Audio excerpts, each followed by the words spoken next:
1 million Kenyan shillings. That is the number we set on the table. 1 acre, 60 days on the clock to build a production system that can start paying for itself. Every shilling that comes in after that goes straight into the business. No shortcuts, just soil, seed, and a market that has to say yes before we plant. By the end of this video, you will see the exact cost ledger, the exact kilogram split across 4 buyer types, and the real net profit. You will also compare our real numbers and the 1 million shilling target and what actually matters. Now, before a single seed touches soil, 2 decisions decides everything. Get any one of them wrong and the whole target collapses. Let's begin with the decision that most farmers skip completely. Decision number 1, market before seed. Here is the mistake that quietly kills more small farms than any pest. Growing fast, looking for buyers second. We are not doing that. Before this seed touches soil, we already know where every leaf is going.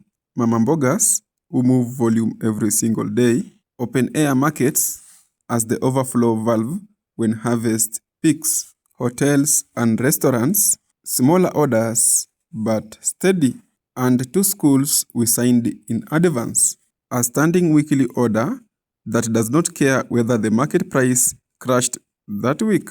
4 buyers, 4 different reasons to keep buying from us even when conditions change.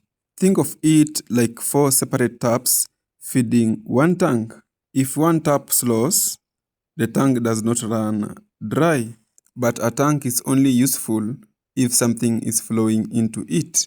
That depends entirely on what we planned and how many plants we put in the ground. Decision 2, the variety and the spacing bet. Mfalme F1, Malikia F1, Tausi F1, Ahadi F1, Sweet Georgia F1. On paper, they all look reasonable. We are not planting for one harvest, we are planting for a machine that keeps producing for months. So the variety has to win on 3 fronts: yield, uniformity, and how long it keeps producing before it is spent. Mfalme F1 wins on all 3. Large leaves buyer recognized on site, high yield per plant, tight uniformity, and a productive window that stretches close to 12 months if we manage it right. Here is where we bend a rule most guides will never tell you to bend. We go tighter, 40 cm by 40 cm. Because we are not optimizing for the biggest single leaf, we are optimizing for harvest frequency. That decision alone puts roughly 25,000 plants on this 1 acre. To cover what we will inevitably lose to poor germination, nursery casualties, and transplant shock, we saw with a buffer above that number. Planning for a perfect outcome is how we end up short. 25,000 plants sounds impressive, but 25,000 seedlings mean nothing if nursery fails. Level 1, nursery, the first battle. This is the most dangerous 4 weeks of the entire cycle, and it has nothing to do with money yet. It is about keeping something alive that is barely a few centimeters tall. We build a raised bed with fine, well-drained soil. At this stage, too much water is more dangerous than too little. Drown the bed and you do not get weak seedlings, you get no seedlings. Shallow drills, even sowing, a light covering. Then we keep the bed consistently moist, like a sponge that is damp all the way through, never dripping. About a week in, the first real threat shows up. We start scouting daily, under the leaves for aphids and strips, at the ground level for cutworm bite marks. If we find sucking pests or early caterpillar pressure, we use degree marks 200 EC at the manufacturer's rate, 2.5 milliliters per 20 liters. Targeted contact and stomach action, not a blanket spray. But here is the part most people get backwards. The spray is not what protects 25,000 plants. Good drainage does. Clean soil does, controlled watering does, daily scouting does. One missed outbreak in a nursery this size does not cost us a few plants.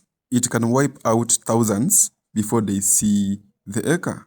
For 3 to 4 weeks, we watch for one thing: strong stems, healthy roots, 4 to 5 through leaves.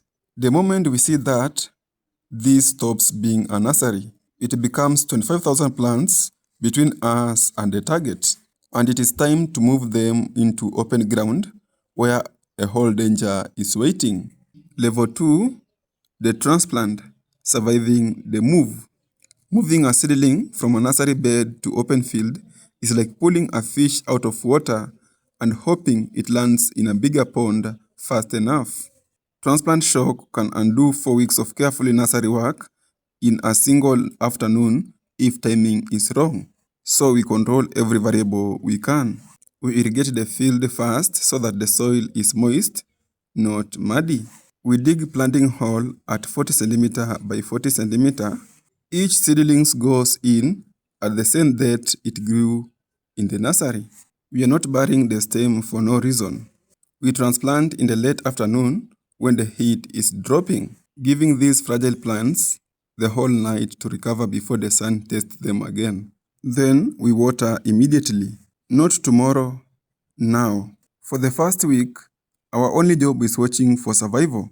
Wilted seedlings, missing plants, cutworms working at the base overnight. If a seedling vanishes without warning, we do not wait for pattern. We check the soil around it immediately, because by the time an entire section disappears, it is already too late to act cheaply. The plants that make it through this week have survived the two most dangerous stages of their life. What happens next decides whether they become a crop or just a green field with nothing behind it. Level 3, feed the roots first. At planting, we place a phosphorus-rich basal fertilizer, DAP, into the soil around the root zone. Why phosphorus first and not nitrogen? Because you are not interested in making the plant look big above the ground while the root system struggles underneath. A tall plant on a weak root system is a building with no foundation. Here is something we learned running these on our own farms that most guides never mention. We do not apply fertilizer on the same day as transplanting. We wait 1 full week. By then, the root hairs have pushed. Then we apply our planting fertilizer 5 cm away from the plant base, close enough to reach and use nutrients, far enough that we are not burning a stressed, freshly transplanted seedling with the fertilizer sitting right against its stem. Strong roots established safely. Now the plant is ready to do the one thing this entire acre exists for: grow leaves fast. And that is when the real money risks starts to show. Level 4, the game changes. By week 4, the roots are locked in and the plant shifts its priority to building a leaf mass. This is exactly when we shift ours too. We bring in a nitrogen-rich top dressing, CAN, placed around the plant, never touching the stem directly, then watered in. From this point, we have stopped growing a seedling. We are running a leaf-producing machine, and every input from here is fuel for that machine. But machine still needs monitoring. Aphids hiding under leaves, diamond bark moth, larvae chewing tiny windows into the leaf surface, thrips scarring new growth. The first sign of black rot or leaf spot, we do not wait for a disaster to announce itself. Scout, identify, act, in that order every time. Because remember what this field actually is. It is not 25,000 plants for a nice green photo. It is a production system with one job: chase consistent output toward a number we started with. And a system like that does not run itself. It needs insurance. And that is where most farmers quietly lose money without ever noticing. Level 5, keeping the machine producing. Around 4 weeks after transplanting, We go through every plant and clean the lower section, removing yellowed, damaged or diseased leaves and anything sitting close to the soil. This is not for appearance, it is airflow. Removing every hiding place a pest or disease could use against us. Then comes the moment this whole system has been built for. 5 to 7 weeks after transplanting, harvest begins. We do not wait for leaves to turn old and tough. We harvest the mature outer leaves while leaving the growing point completely untouched. That growing point is the factory floor. Destroy it, and every future harvest disappears with it. We harvest in the cool of the morning because these leaves lose water fast once the sun hits them. And lost water is lost weight, which is lost money at the point of sale. But here is what most first-time growers forget completely. Every harvest pulls nutrients out of the soil with it. We are not selling leaves, we are selling the field's fertility, one basket at a time. So from the first harvest onward, these crops begin a planned ones, pick one's crop in our head. It becomes a cycle we have to manage on repeat for as long as this acre is expected to keep producing. Level 6, the cycle. Harvest, feed, regrow, repeat. If money were no object, we could replenish nutrients after every single peak. But this is a business with a real budget, not an unlimited one. So we top dress approximately every 6 weeks, using nitrogen-rich fertilizer such as CAN or urea where needed, adjusted to how the crop and the soil are actually performing. We are not chasing green leaves for the sake of looking healthy on camera. We are chasing profitable regrowth, leaves we can actually sell at a cost that still leaves room for margin. And we repeat that loop for as long as this acre stays productive. Because this was never a plan for one harvest, it is a plan to turn 1 acre into a machine that keeps producing and keeps pulling us closer to the number we started with. So, after all of that, the nursery, the transplant, the feeding schedule, the harvesting cycle, did the machine actually deliver? It is time to open the books. Level 7, the cost, what it actually takes. We ran this as lean as the target allowed. We raised our own seedlings in a simple ground nursery instead of buying transplants. We relied on rainfall, only pumping water when the rains genuinely failed us. Some buyers collected produce themselves, others came directly to the farm, cutting the transport cost that quietly eats into margins on most vegetable farms. Here is every shilling, item by item, for the full 12-month cycle on 1 acre. That is the full cost of keeping this machine running for a year. Now, the only question left, did it earn back and then some?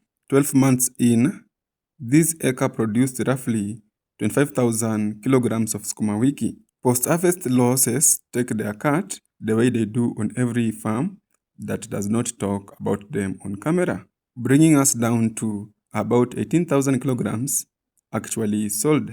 Remember those 4 taps we built at the very start? Here is exactly how they performed. Price and kilogram sensitivity mattered. Mama Mbogas moved volume at a bag rates that blended across the year to roughly 200,000 Kenyan shillings.